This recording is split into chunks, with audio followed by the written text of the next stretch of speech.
Okay, so that's all you'll see right now. Okay. So in a second, what I'm going to do is we'll go on a little journey here. So I'm going to ask everybody. I know it might be repetitive for some of you, so I'm really sorry if it is. But I want you to go down to where it has a chat bubble, where it's a little chat, speech bubble, ...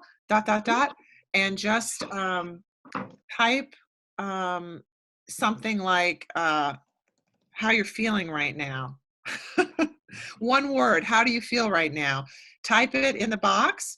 And this way I'll know that you are able to use the chat feature. That is helpful later when I mute you and you're trying to scream and say something and I don't hear you. So do we have to, I'm sorry, do we have to, after typing, do I have press return or just? Yep.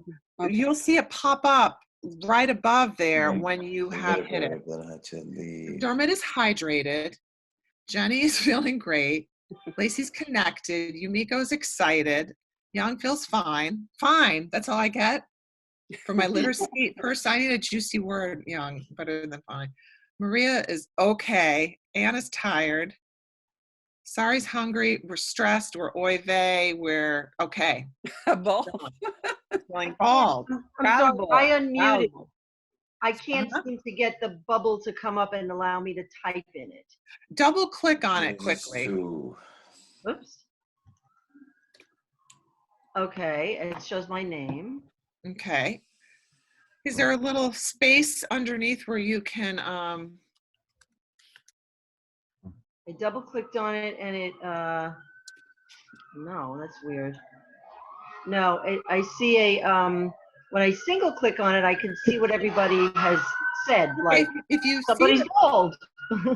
So then underneath that, there should be a place to type message here. It has it in kind of a grayed out lettering. Type message here. I'm sorry, someone's helping. Maybe it's Kenny. Because I'm not very good with when you're going to have a tech glitch. So that's Kenny's going to help with that. No, nothing seems to be coming up at all. I'm not getting a bubble or... Eileen, under the chat box at the bottom, you'll see where it says to everyone. No. Maybe you need to scroll down in the chat box. Maybe expand the window a bit. Maybe you don't quite capture it. Sorry, I sneezed, but you won't get the germs. You won't get my germs. That's right. That's a positive. Eileen, you know what? Why don't we talk afterwards? Okay. So continue. All right. So, yeah, I think hopefully this will. So I'm going to ask everybody to mute and make sure that you know that when you do want to speak, you'll have to unmute and or put something in the chat box. And Kenny is going to watch the chat box in case I am spacing out and not watching. He'll alert us. I'm having a problem with the chat box as well. So this is cool. All right. I have that little caption at the bottom, but it doesn't take me anywhere. So okay. So make a little note on a note paper next to you or whatever that you want to get back to the chat box item, and we'll stay on afterwards to help with that. All right. See if we can figure it out. I mean, probably Kenny will figure it out, not me, but so we'll get started now. And what I'm going to do is I'm going to share my screen. So this is one of the things that you'll do when you are, if you're teaching or you're using this for instruction. If you're just doing a conversation, you might be doing it because you're pulling up a website or a document or something that you want to review with the person that you're speaking to, on this Zoom call.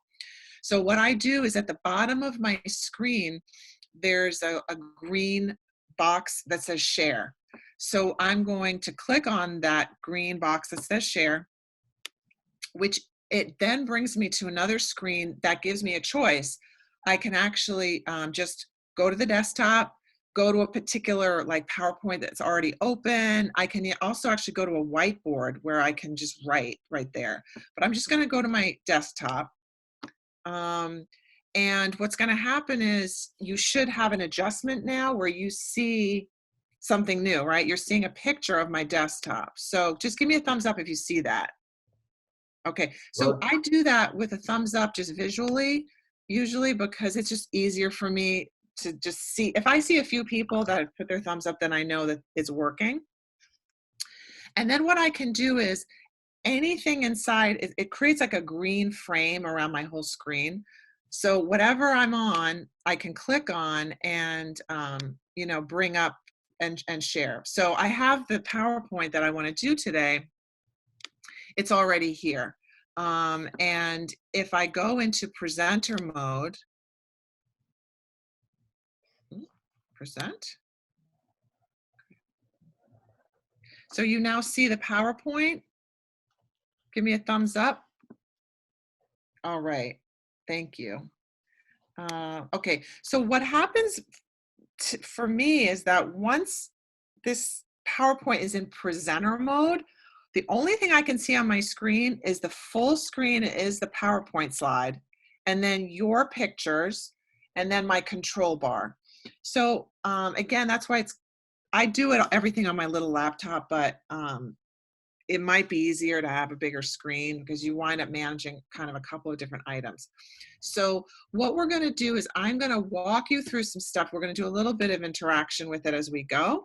And hopefully I won't take too much of your time. Some of this might be very familiar to you because you know, used Zoom before or something similar. And then we'll have a chance to play a bit more with it. So I want to credit everything in here to Xiao because she did this workshop like in the last week a couple of times, and she gave me her materials and I just added in a few things to it.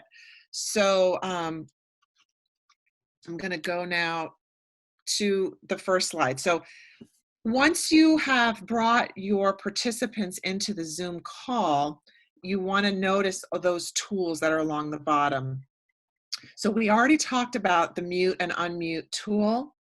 We know that there's a video tool. You can start showing video or not.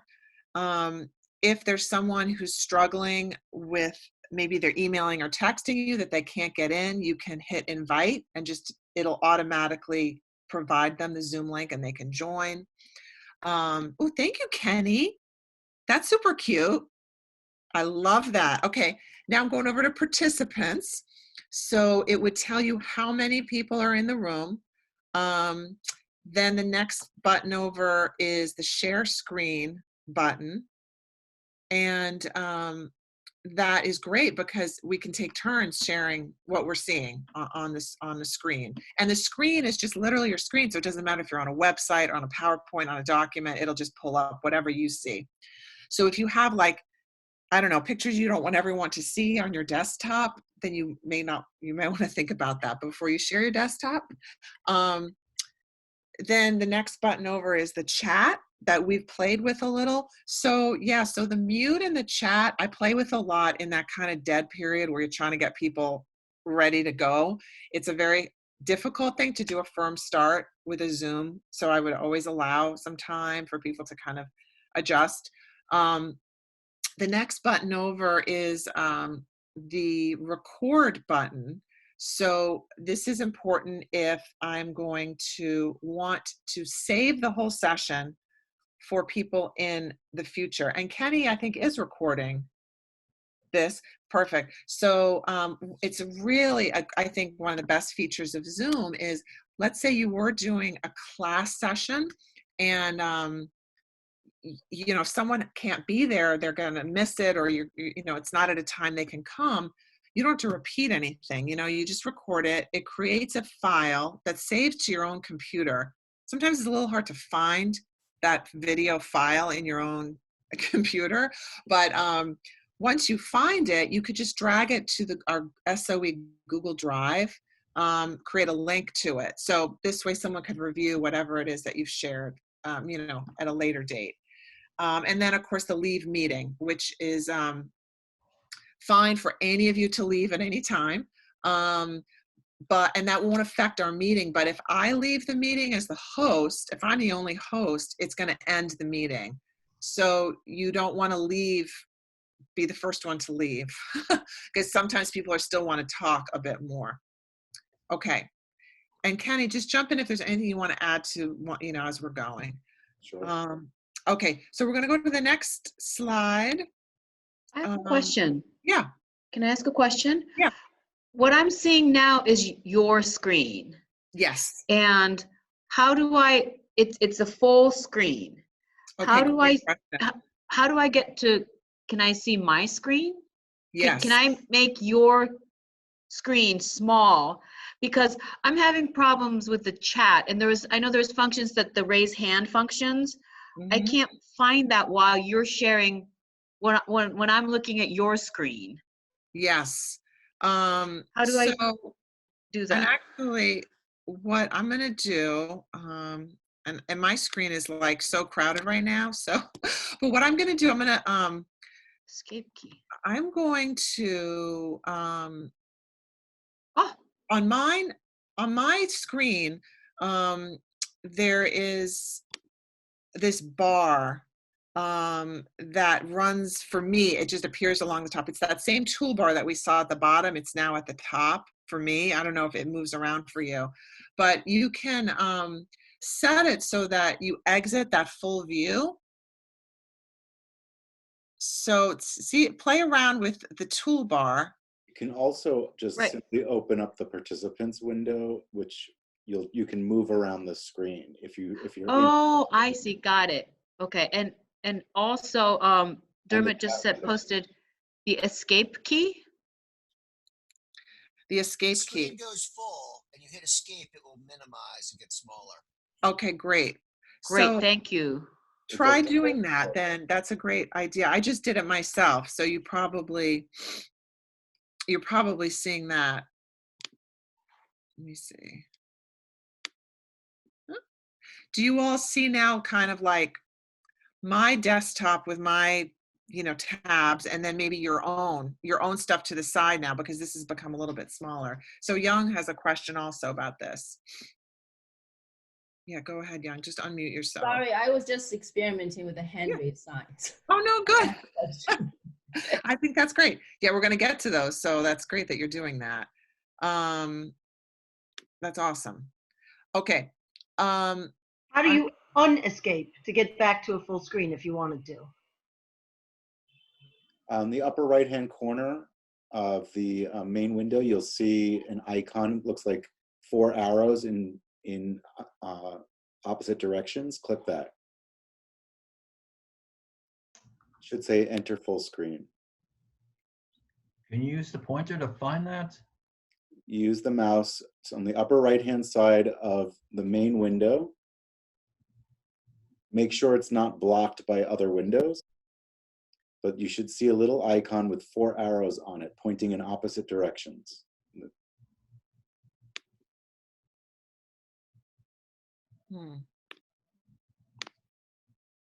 Okay. I'm going to go back to present. If everyone who is having trouble with the interface wants to stay on after at the end, I'll walk you through some of these things that you're having trouble with. It's a lot easier if it's just a few of us. Okay. I want to make sure that people are comfortable right now with where we are. We're now on I have my presenter mode back on, so I have my full PowerPoint slide. And we had that chat box earlier where I asked you to type in where you are, where you're typing in from. So we've kind of done that. So I'm gonna keep going. So that can you hear me or not? So I had you physically give me a thumbs up. Another way you can do that is ask people to give you a thumbs up or a thumbs down. So in the chat area, you'll see that there's like a 3 dots for more. Are you all able to do that? See that? I'm probably not explaining it very well. So click on that? Yeah, you could click on that so you could get that thumbs up, thumbs down. It's actually in the participants window, not the chat window. Okay, thank you. In the participants To be window. underneath the list of participants, you should see those icons. Which icon are we looking? Raise hand, yes, no, go slow. Either one. You could experiment with, just you could raise your hand. You can ask to go slower, go faster, lower your hand, thumbs up, thumbs down. Well, they even have one need a break. So can I just mention something, Anne? You Yeah. said you have an icon on the bottom that says reactions. You may be using an older version of Zoom. So you want to make sure that you update the Zoom application on your computer to the most recent version. Okay, that's a great point. Oh, you just got it today. Okay. Click on that reactions. Does it open up a set of buttons for you? So Young is having a cup of tea, or she wants a cup of tea. Go in there. It opens up two options. I can either clap or raise or say thumbs up, but I don't see any place with the ... like you show. So I don't have that. So you don't see yes, no, go slower, go faster. No, I don't see any place to. That was on the participants, right? Yeah, On the at the participants. bottom of the participants list. Okay. Oh, there it is. Okay. That's why. Okay. Yeah. Thank you. Yeah, I misspoke because I said chat, but it's participants. Yeah, thank Found you. it. Cool. So I see like Yumiko's, giving me a thumbs up. And I see Lacey's clapping, and Maria's a thumbs up, Liz is a thumbs up. And Eileen figured out how to make a comment. Yay. Fab. So we're making progress. Yes. Okay. So that's something that, you can choose to use if you have a large group. And it's not just like obviously a one-to-one conversation, you're not going to be using those things. Okay. So it's only for 40 minutes, right? I mean, I'm not talking about this particular workshop. So the free accounts, right? Yeah, the free accounts are 40 minutes. So what's going to happen is it will end. It will just, you'll be kicked out and but you could just redial. You just go back into the link again time. But yeah, so that's something to keep in mind if you're using the free accounts. Mm-hmm. Okay. So I'm going to go ahead. So if you are okay with me going ahead, could you give me a thumbs up in your little area there? Yay. So what I'm doing is I'm watching the participant list, and it's a way for me to see, okay, people are able to use it. And it's okay if not everyone is. I will go on, but because I know some of us probably need help from Kenny for some of it, but it's just good, I think, for you to practice it on the user end, because it helps you then know what your students or your participants on the chat are going to experience. Okay, awesome. Fabulous. Let me give it another second. So you notice how I keep talking, and that's something that Xiao taught me, a long time ago, is people get very sort of they're worried they're disconnected or they're missing something when they hear nothing. It's like a weird, awkward silence thing that happens. So you relieve the awkwardness by kind of continuing to talk so people know they can hear you, everything's okay. Make sure that everyone is mute, because right now I hear some back. Sorry, Laura, I just... Cool. So I'm going to continue. Yay. So some people are putting a hands up and some people are putting a thumbs up, but I'm going to continue now. But again, if you have a question, you can either write it down or put it in the chat bubble, because Kenny can keep monitoring that as we go. Okay, so I'm going to try doing a poll with you. And polling is another kind of, except for now I don't see my options to poll. Why am I not seeing that, Kenny? Is it because I'm not the? Because I'm not the person. I'm the host. Let me see if I make Yeah. the host. Yeah, because I'm also not gonna. Yeah. So you should have it now. I should have it now. Okay. Okay. Or I can create one if you want me to. Why don't you do that, and I'll come back to it. Okay.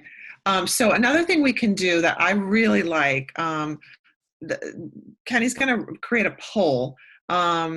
With polls, you can just put out any kind of question and people can answer it. But I often just use the chat box for that. But we'll show you how to do those questions where you poll everybody. But one thing I use a lot that I really, really like about Zoom is the breakout rooms.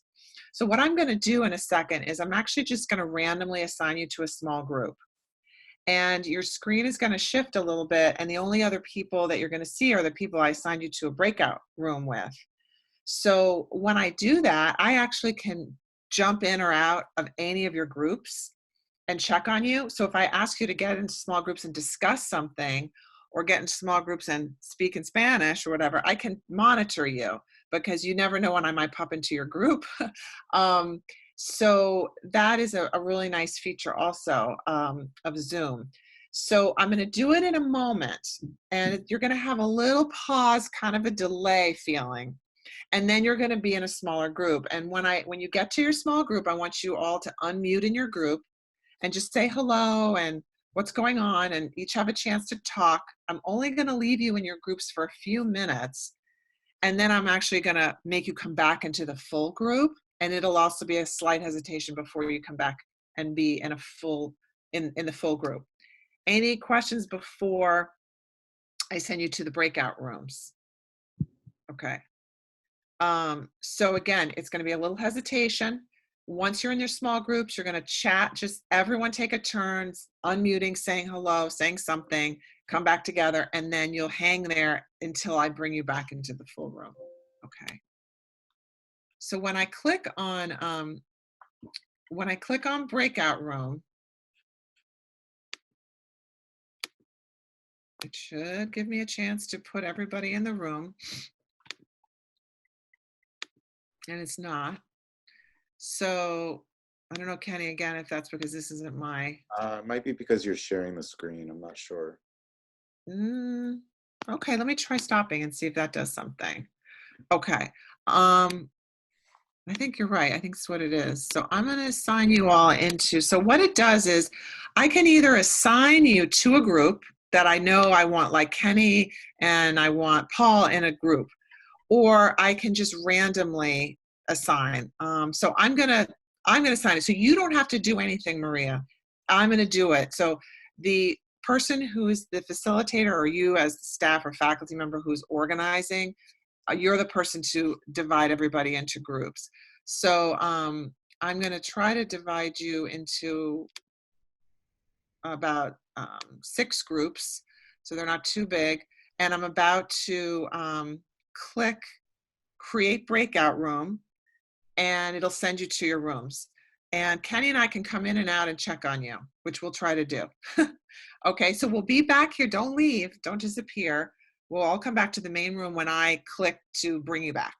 Okay, so see you in a few minutes. In your small group, say hello to each other. See you in a minute.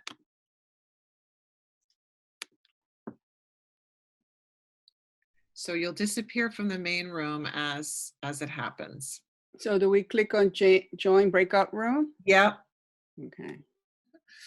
Yeah, I'm waiting for people to come back into the room. So you see that you were in your room, you got like a warning, like your group is ending in 60 seconds or something like that.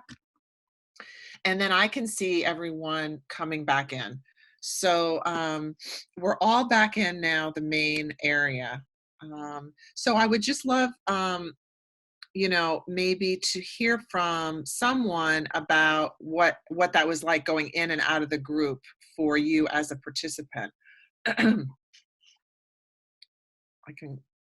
Anyone who just wants to unmute and just share quickly how that worked for you. Can I ask a question? Yeah. It was easy, but is there a way, how do you set the time of the breakout room? We got a minute warning, but did you have to set, breakout room for 5 minutes, or can we set it 2 minutes or 3 minutes? And then can we have that function of warning the students or no warning the students? Okay. How do you do the setup for that? Okay, yeah. So good questions. And there was also a question about just like, how do you even set it up? So basically, when you have the control, you're a facilitator of the group, of this Zoom session, you have certain controls that other people don't have. Like Kenny mentioned earlier, like I can mute people or not, but you can't mute each other. Only I can do those controls. And one of them is this breakout room feature. So you'll have on your toolbar this like ... and it'll have more options. So can I show you my controls? I think what I'm going to do is I'm going to go back to screen sharing for a second. And let's see. I can. Okay, I'm just going to go. Whoops, I'm going the wrong way.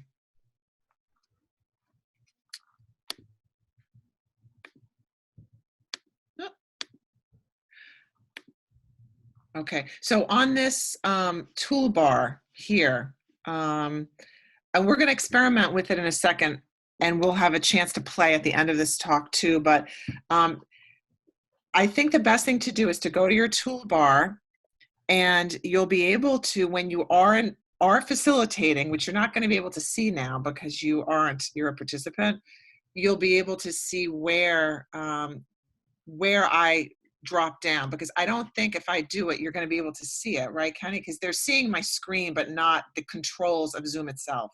There is an option for that. Okay. Can you? Trying to remember what it is. Okay. In any case, I'll just talk about that for a second, what it is, and then Kenny can maybe actually show us. But you have this, under your managed participants, you have options, and one of them is breakout rooms. When you click on breakout rooms, it tells you have 24 participants. How many rooms do you want? And if I put like 6 rooms, it will say, oh, there'll be 3 to 4 people per room or whatever. Or I can manually choose, I want Arlene and Nancy and Kenny in this room, and I can drag names into groups purposely, or I can randomize. Once I do that, and then I click open the breakout room, you get this join button.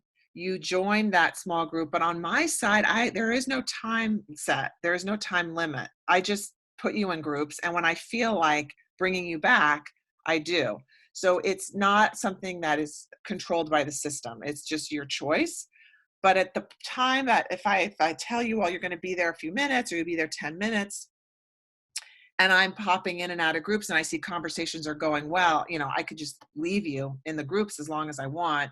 But once I hit on my side, close breakout groups, then you automatically get a 60-second warning. Your group's about to close, and then slowly everyone comes back into the main session. Does that answer your question, Yumiko? Okay, great. Great, okay. Any other comments or questions about the breakout rooms? Just unmute yourself if you'd like. I have a really quick question. Yeah. When students are in the breakout rooms, can they Yes. also use the chat feature that then the instructors can see? So you can kind of maintain some communication with them Yes. that way? Yes, and thank you for that. There's also a way, like maybe you saw when you first went in your chat rooms, your breakout rooms, that I sent you a message that said, oh, you have to click join the chat room. If you didn't, I needed to say that. So I can send a message and message with you in your group, or I can use the chat and message the whole class in all their groups simultaneously. So I could message group A and say, hey, group A, I want you to be working on this thing. And then group B, I want you to work on this thing. Or go back in and add to it or something like that. And yeah, they can message you the whole time. As long as your manage participants window is still open, you'll see those things coming in. Can I ask a question? Yeah. So in the breakout room, can students share material among themselves? Yes. So they can share a screen. Only one person can share a screen at a time in a group, but yeah, so they'll be able to do that. And then there was another question. Oh, Nell's asking about like groups talking to each other. once you put people into like group A, B, C, D, A and B cannot see each other or talk to each other, but you could reshuffle them. You can kind of do jigsaw type things. So you could have A, B separate, and then just A, Bs are together and just C, Ds are together, you know, things like that. Kenny, should I go on, or you want to show something about any controls, or should we come back to that later? If you want, why don't you stop sharing for a moment and, Okay. Make me host again, because I don't have the breakout controls. But then I can take a look and see if I can share my screen with the meeting controls. And before that, if you want, here, I created a poll. Great, thank you. So if everybody wants to respond to that poll. Oh boy, I hate to mean it's okay, but I'm struggling with it.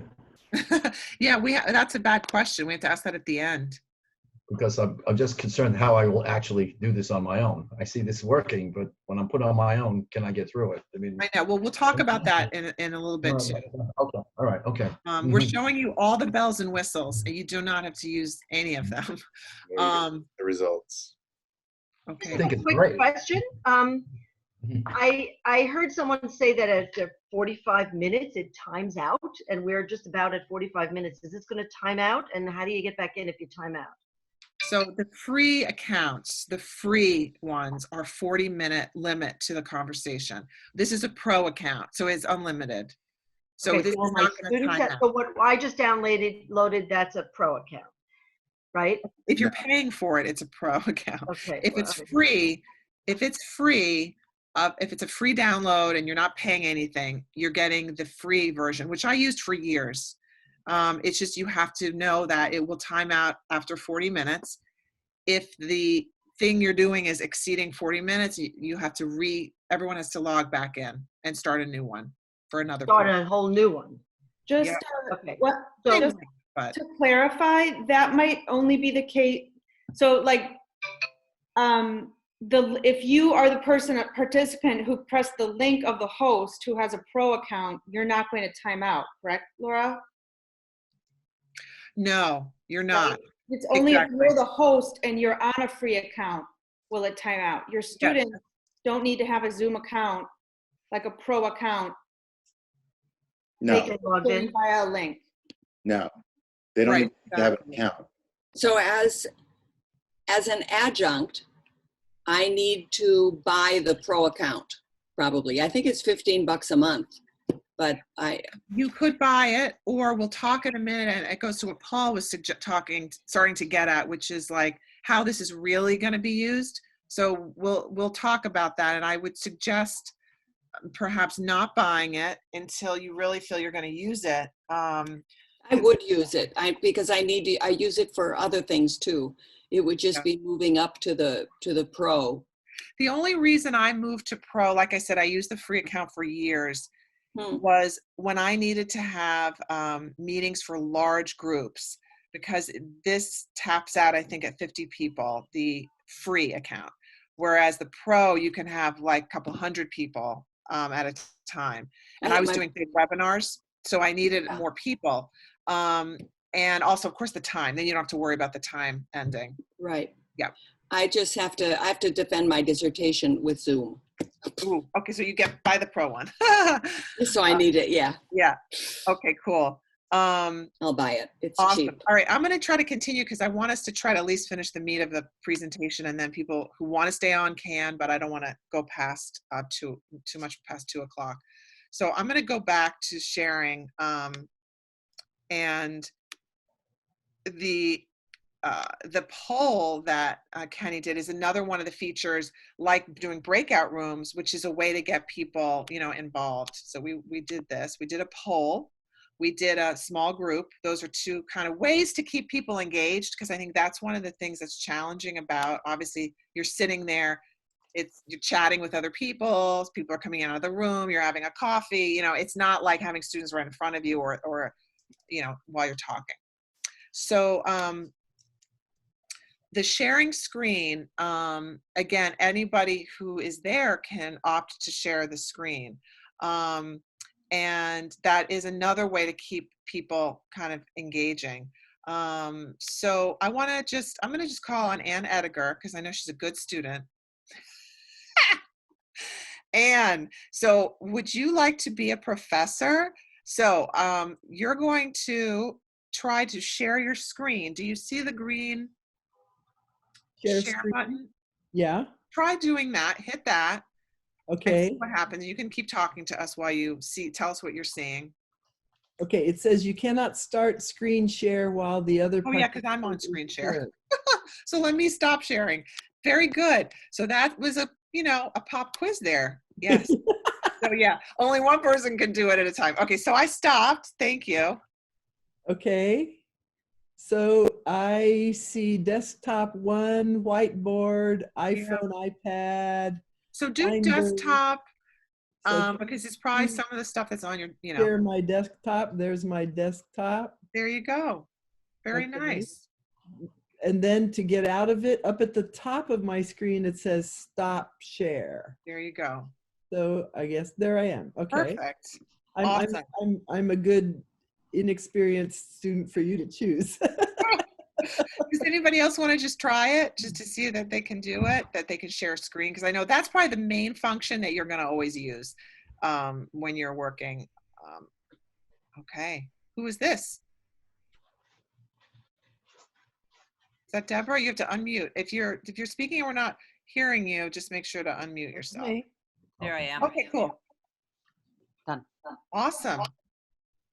Yeah, so you can show a web page, anything that you're working on. Okay, great. I'm going to share again. I'm going to take over so that I can bring us back to where we were. Jeez, where were we? Okay. So sharing the screen is not that hard to do. And that is a nice thing. So like, I know some of you, I don't know if some people who are on the call may just be doing something with a student like advisement work, and the student is seeing something on CUNY first and they want to show you, so they can share the screen.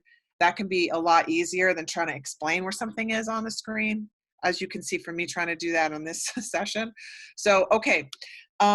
Just a few guidelines, and then we'll wrap up. It's the Zoom link. So I have a few guidelines here from the faculty or staff point of view that I just want to mention, just from experience doing Zoom over the years.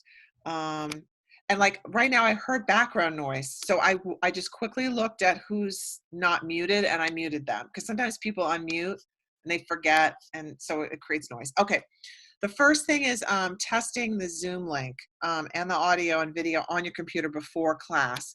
Even if you've used Zoom before, I usually get on early. If it's 1 o'clock to start, by 12:30, 12:40, I go on just to make sure everything's working again with my computer.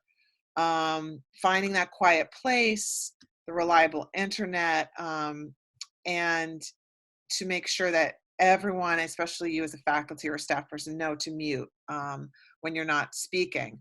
I mentioned this before, which is to try to speak a lot. I'm kind of like running on here because those pauses make people feel anxious that they're disconnected or they don't know exactly what's going on. That's my son. Okay, you try to keep your teenage sons out of the background. That's another tip. I didn't put that on. Come say hi, Zaki. No, okay. Another set of guidelines for faculty. I found that no matter what, it's really good to send reminders with the link for Zoom over and over and over, because even though you've said it and you've sent it, people all of a sudden are like, oh my God, where do I sign in? That feeling. So I really advise multiple reminders with the link, and tell participants, please join 10 minutes early. And in your preferences on Zoom, you can set it, which I set it, so that participants can enter, but they don't actually join the call until you say you can enter the room. So they're in a waiting room, basically. And you see all the participants' names, and you see that they're in a waiting room until you say, okay, go, I'm ready.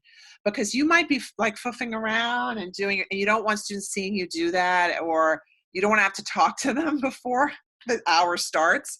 So that's a great feature, is the waiting room, the participant waiting room, and tell them to come in early. It takes people about 10, 15 minutes usually to get themselves together. So if your session starts at 1 and everyone's joining at 1, you won't really start till 1:15 or 1:20, which is what happened to us today too. So always 15 minutes or 10 minutes before. You're going to have to constantly remind people and monitor for making sure they're muted, making sure that there's no distractions. Sometimes people, what they do is you can call in just from a phone to a Zoom call. So they are on a phone and then they go to their laptop and they have both devices connected and there's tons of echo. So just expect those kind of things to be aware. If you do want some people to see the session later, don't forget to hit record. I mean, there's been so many times when I've done a session like, oh, I forgot to hit the record button. So I didn't save the session.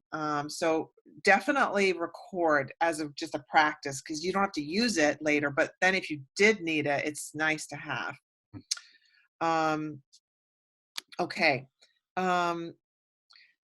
Last set of guidelines for the hosts or the faculty who are leading the session.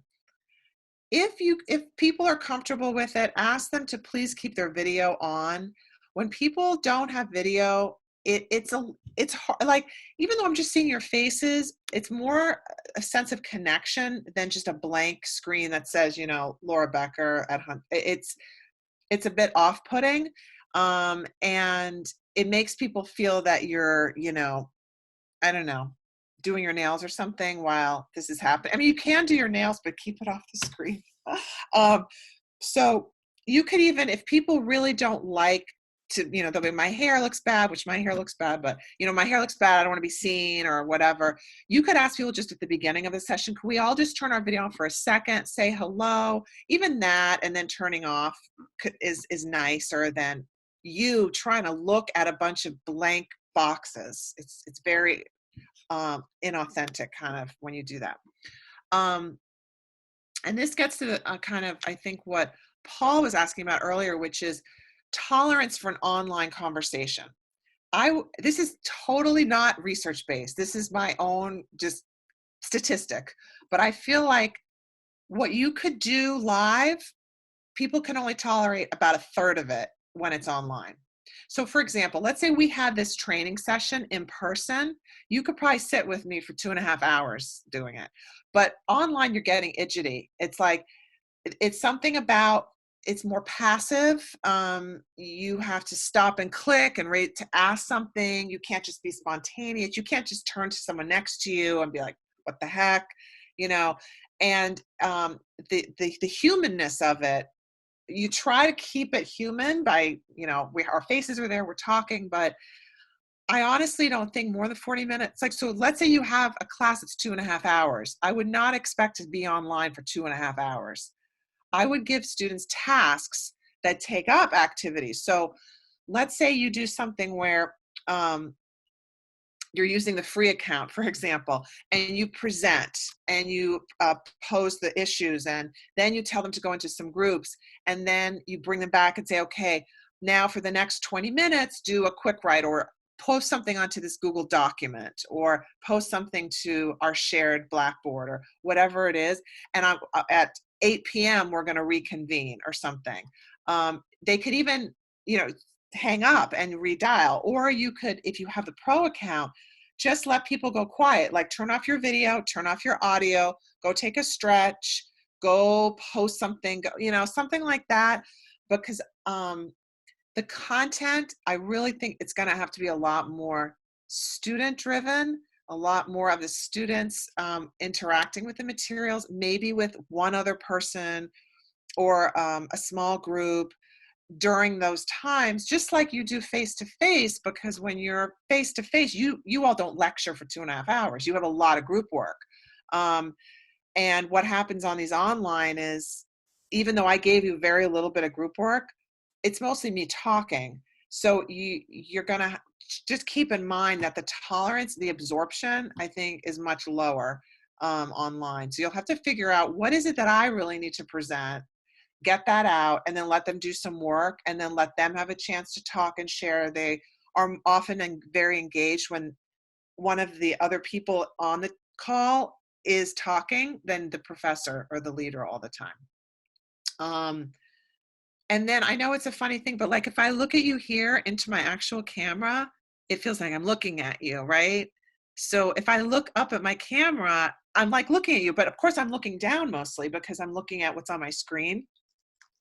So someone told me once to take one of those Post-it tabs, like bookmarks, and just put it right by where your camera is on your computer, and try to occasionally look up at it. I can't see myself now, and it's kind of weird because I can't see what's on my screen. I'm looking up here, but you get the feeling that I'm looking at you. So sometimes I think it's good to just stop and look at people. Somehow I feel that helps as well, kind of maintain the energy. Okay, so that's on the faculty side. Some guidelines for your student participants. Again, they should test the Zoom link. You can tell the people who are fumbling and jumbling who've never opened it until the moment it's class. So tell them you're going to notice that. Please do it beforehand. Again, they're going to need to find a quiet place. If it's a really loud cafe, it's hard to participate. They'll probably need, headsets and everything. Again, reminders about muting. You can teach them again about raising their hand or using the chat box. Another thing is about what they're going to wear. Sometimes this comes up, but you can tell them, like, if we're meeting, let's say it's Tuesday night and we're going to meet Tuesday night because we can't meet at Hunter anymore, but it's going to be synchronous live class, 8 p.m. They shouldn't come in like, in their pajamas. Again, pajamas from the waist down is totally great, but still try to be professional when they come to class. And that those kind of back channel cues, things we do when we have conversation and we nod and we say yes and we look at each other, they're really important online too. So some of you are doing that, and it really helps me because I know you're listening or you're following, you're agreeing. So you can help them be more engaged by actually being explicit about that, because they get into like a passive mode, like you can't see them, but you can see each other. So trying to do that. So if you do have to go get your cup of tea, turn off your video, but then come back and, be engaged.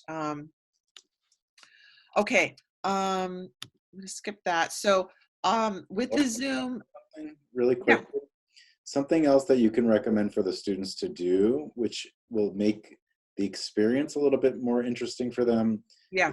If you look on top of your screen right now, you'll see the green bar that says you are viewing Laura Baecher's screen. Mm-hmm. And right next to that, it says view options. If you click that and select side-by-side mode, it'll move the videos from being on top to being onto the right side. And you can, there's a bar separating the videos from the presentation that you can drag left or right. So you can make the videos bigger and the presentation smaller. So you can still see the presentation, but the videos, you're still getting that interaction. I don't know if it's the same as the presenter, but as the viewers, you can control that. That's a good tip. Yeah, it's another way to kind of manage your experience with it, right? Where's the bar you were talking about? So did you switch to side-by-side mode? Yes. So just to the left of the videos and to the right of the presentation, you'll see two little white lines. And if you put the mouse over it, it'll highlight a whole big gray line. The videos, wait. If you stay on afterwards, I'll go over that with you. Okay. So, yeah. So, oh, I see. Okay, great. So managing your experience in it is another aspect. Okay. Someone have a question? No. Okay. The other thing is that I would not try personally to use polls, breakout rooms, anything except just get on and have a conversation until you're more comfortable with it. Because you don't want to, there is a level of anxiety as the host that you have to like manage stuff. So there are potentially some ways to deal with it. If you have a student in the class who you feel is pretty adept with, or maybe they've used Zoom, you might ask them to be your helper and have them watch the chat room for you and stop you or help you out. So you don't feel as alone trying to both present content and what you would have done in your course session and manage that as well as the technology of it. Because students, I'm sure participants are generally happy to help you with that. And you could also just start by some small meetings, just with a friend, just go on Zoom for a Skype call, type of thing. Or some of the meetings that you have coming up, because the more familiar you are, like you'll get a little desensitized to the whole experience. Because there's you start to sweat in a way when you have a lot of students and you're trying to deal with your PowerPoints and then you can't see stuff and they're like, wait, because your students panic immediately. Like, I can't get on, I can't hear it, I can't see it. And then, your emails are going, your texts are going. So it's good to, for example, if you're going online, and you are, in like a week, you could invite some of your students, do you guys mind playing with Zoom with me, next week, next Monday at 4 or something, just to try this with me and work it out, so that you don't feel like you're alone and trying to learn it. And the teachers and participants that you work with, in some cases can help you. In some cases, they'll panic more than you. So it's important to try to stay very calm about it. I was even nervous. I've used Zoom many, many times, but now you're my peers. Like, I hope I can help you with something. It's like something's not going to work. So you know how that is. When we teach in Hunter in a classroom, we know half the time stuff's not going to work. So it's just the same idea. Don't assume everything's going to work. And I tell students, keep your email there. If you're having trouble, I'm going to look over at it. If you're comfortable using texting, you can do that so that people can reach out to you and say, I'm having trouble.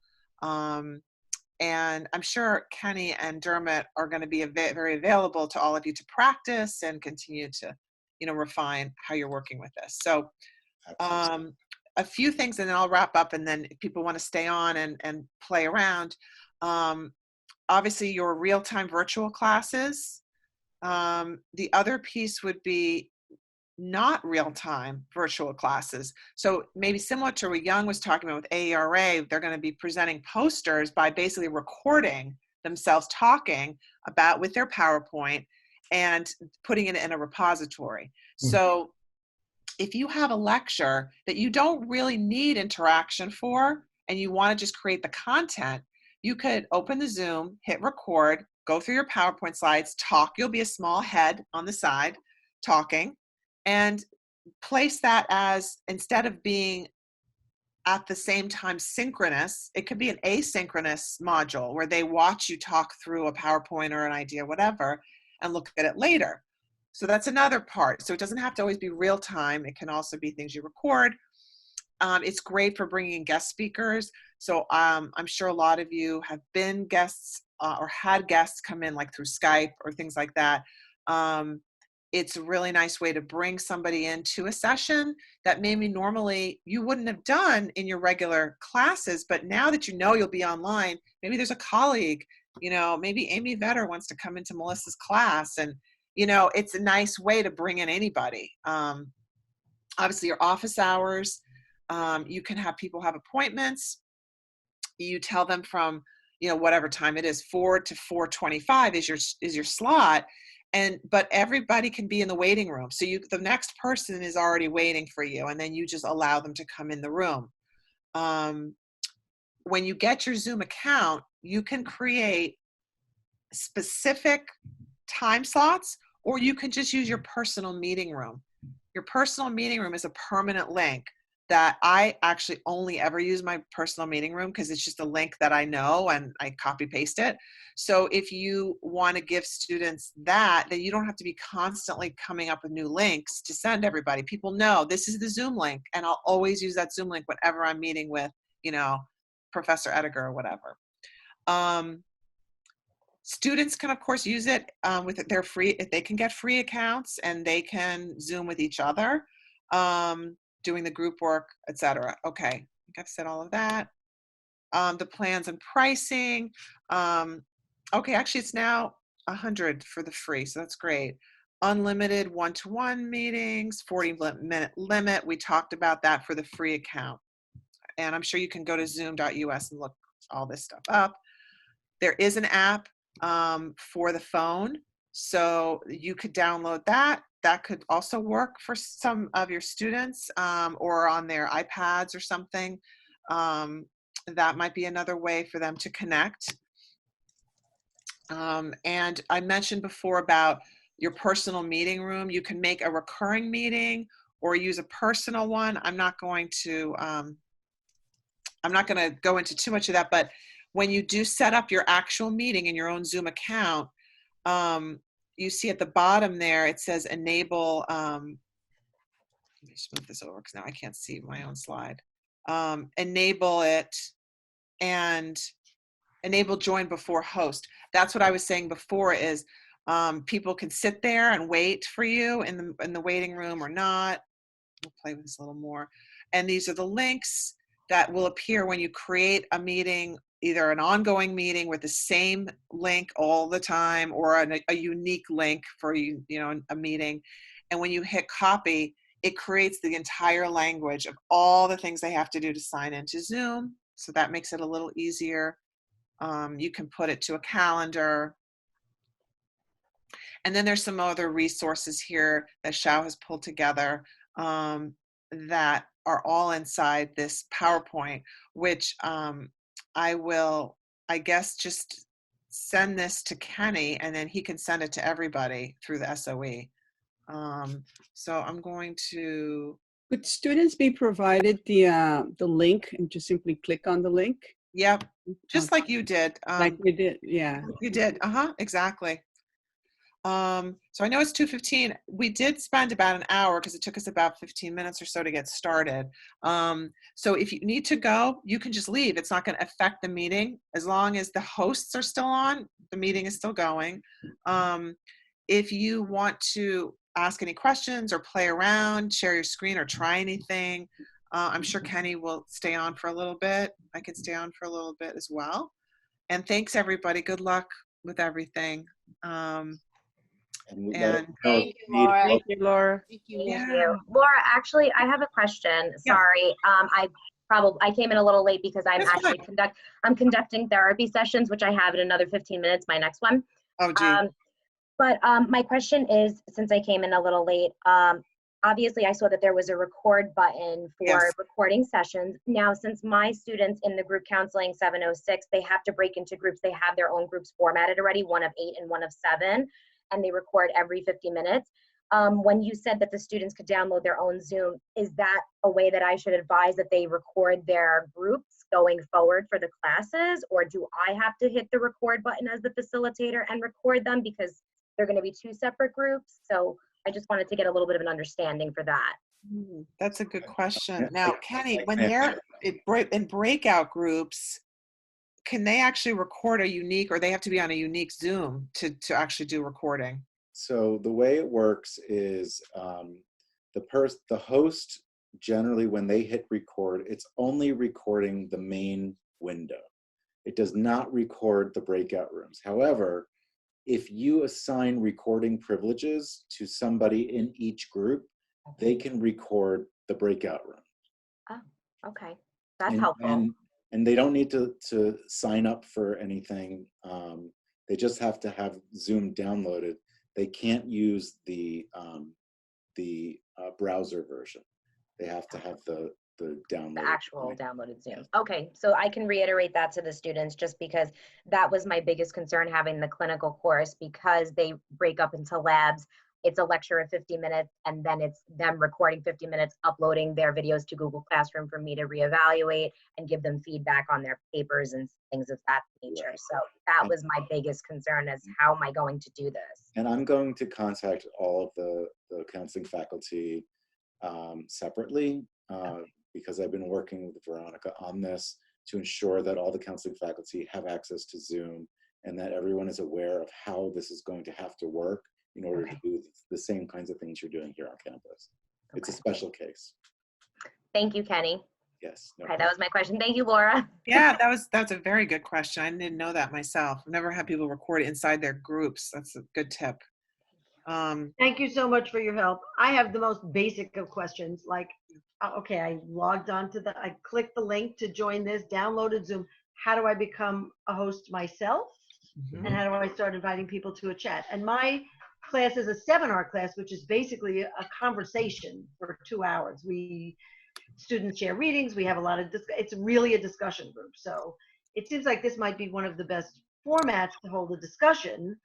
I'm sort of at a loss here with the nature of this class. It's not like I'm delivering a lot of instruction and then people are going away to do assignments. So it seems like the best format. I'm not sure if that's so. It seems like we'd have to log back in after 40 minutes. So that's a bunch of questions together, actually. So first, basically, how do you do the basics? Like get on, become a host, download, you know. Eileen, you're in the School of Ed?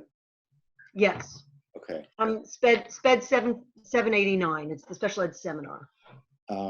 So first of all, and you're an adjunct? Yes. Okay, so you're not going to have a Zoom Pro license. Right. So you could do the 40 minutes at a time. Anne mentioned that when she went in, after 40 minutes, a pop-up came up that said, do you want to extend your time? I don't know if that's something that they're doing that's promotional, or if maybe they're doing it because of coronavirus or because some other reason. I don't know if that will go away after a certain amount of time. Yeah, I wanted to throw that in because I haven't researched yet, but I'm going to when we get off the call, and then I'll let Kenny know. But I've been trying to gather resources for K-12 teachers, and I think Zoom is doing something right now. K-12 teachers, they are, yes. Yeah, so it could be that. The other thing is, Eileen, which faculty member do you work with mostly? Eileen. Kate Hodnett. Kate Hodnett. Kristen Hodnett? For the SPED 789? Yeah. Yeah, Chris, I'm sorry, did I say Kate? No, Kate, you're thinking Kate Garnett. But yeah, Kristen Hodnett? Yeah. Okay. No, Kristen. Yeah, okay. And Jean Riley for my, well, I also in the field. So far schools are open. Yeah. And I don't have that problem. I can go and see but for the seminar piece, yeah. Kristen. So one thing I know, it's not the official SOE, School of Ed. This is not coming from the dean or Kenny or Dermot. This is just me. But what I've done many times with adjuncts is I simply give them, create the link, and they use my account because you can have many, many conversations off the same account. And I think these are special times. And I do feel bad that adjuncts would have to pay for something like this. So Kristen obviously is very adept. So it could be that she could share her account with you right now. But once you do open your own Zoom link, whatever it is, and you're the host, you're basically generating or creating the link for everyone to come in on. So when you create the meeting, it creates a link and it automatically, you are the host because you've generated or created the link and invited people. So when you go and open that link, you're not coming in as a participant, you're coming in as a host. And they actually can't join usually unless you've set it to do that until you're there. And we can play with it, so you could, like after this call, set up your free account, try it out, creating the invite or the link and invite some of us and we can, play with it so that you get familiar with just starting the call, I think there's two other avenues you could pursue. One is you have access to Blackboard Collaborate, and the other one is Google Meet. I haven't used it. So we're doing a Google Meet. I'm sorry, the other one is what? Blackboard Collaborate and Google Meet. Google Meet, we will be doing a session on that on Monday with Dermot. And then Okay. on Tuesday, we're doing a session on Blackboard Collaborate. That's great. Yeah, good So point. you could you could attend those sessions just to check out those two options and see if Mhm. those might work for you, because there's no limitations on those. That's Mhm. perfect. Perfect. What was the question? Thank you.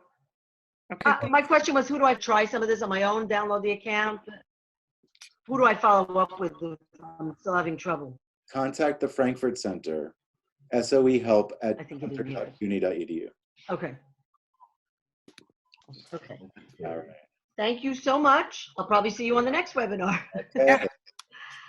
Sounds Bye. good. Thanks, everyone. Take care of Have- yourselves. Wonderful.